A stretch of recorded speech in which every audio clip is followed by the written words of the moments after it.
Hello, CCH family, and welcome to another Heart to Home devotional.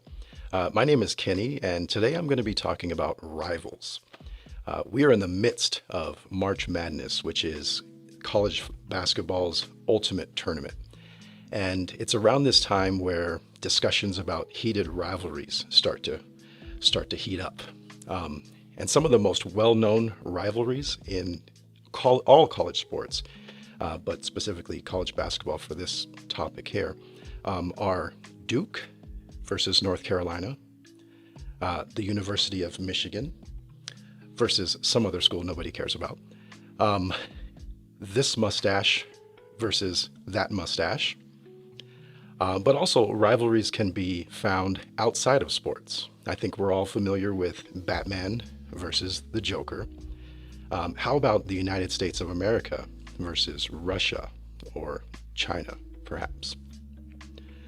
The commonality between the rivalries that I mentioned are they're all pretty much comparable. We could say that they're somewhat equal when it comes to power, abilities, resources, depending on how you're grading. And sure, one may have an advantage over the other in certain areas, but overall, when it comes to competition, we could say that it could go either way. One of my favorite worship songs is titled "What a Beautiful Name," and it has a line in it that gets me pumped up every time I hear it. And it's, "You have no rival, you have no equal." Speaking of God, of course. And as we mature in our knowledge and understanding of God and his attributes, we recognize the gross inaccuracy to call Satan a rival of God, as that would imply that they are somehow comparable. Forgive me for the graphic description, but Paul Washer was addressing a group, and he posed the following question. He said, "Which is closer to God, bacteria found on a toilet seat or the greatest of angels?" And of course, naturally, we would lean towards the greatest of angels. However, it was actually a trick question, if you will. And the answer is neither.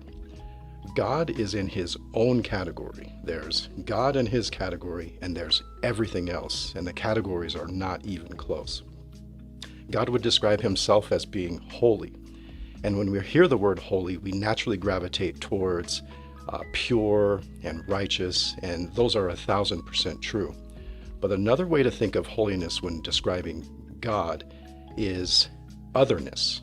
He is completely other. He is absolutely unique. And so we dare not put Satan in the same level playing field as him.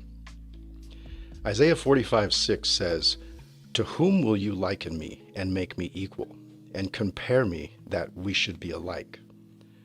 Psalm 89:6 says, "For who in the heavens can be compared to the Lord? Who among the sons of the mighty can be likened to the Lord?" Isaiah chapter 40, verses 13 and 14 say, "Who has directed the Spirit of the Lord, or as his counselor has taught him? With whom did he take counsel, and who instructed him, and taught him in the path of justice? Who taught him knowledge and showed him the way of understanding?" In Ephesians 1, the Apostle Paul, who has no rival when it comes to run-on sentences, shares his desire for them and us to increase our wisdom and understanding of God's great power.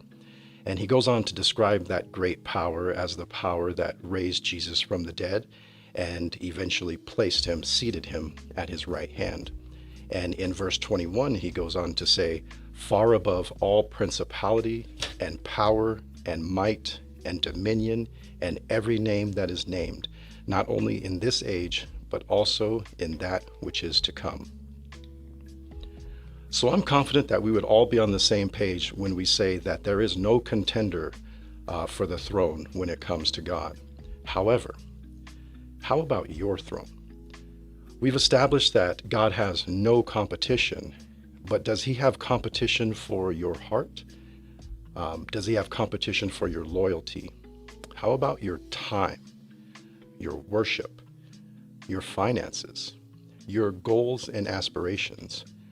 How about the plans for your life?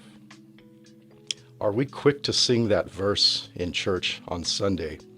However, when the rubber meets the road of our lives, we find him actually losing that battle for our throne. Maybe your toes were just stepped on. I know mine were in the preparation for this devotional. And so I would encourage you to spend time in prayer and reflection, knowing that we serve a jealous God who's not a fan of competing for our time, our throne, if you will. And this jealousy is a perfect jealousy, knowing that he is an all-knowing God, and he knows that he is the best for us under all and any circumstances whatsoever, and there really shouldn't be competition. So we may have to do some arranging in our lives, and so the next time we sing those lyrics, we could sing them with complete confidence and assurance. We know there's no doubt of God's otherness outside of us. Let's strive to have no doubt about his preeminent place on our throne. I thank you for your time, and I'll see you down the road.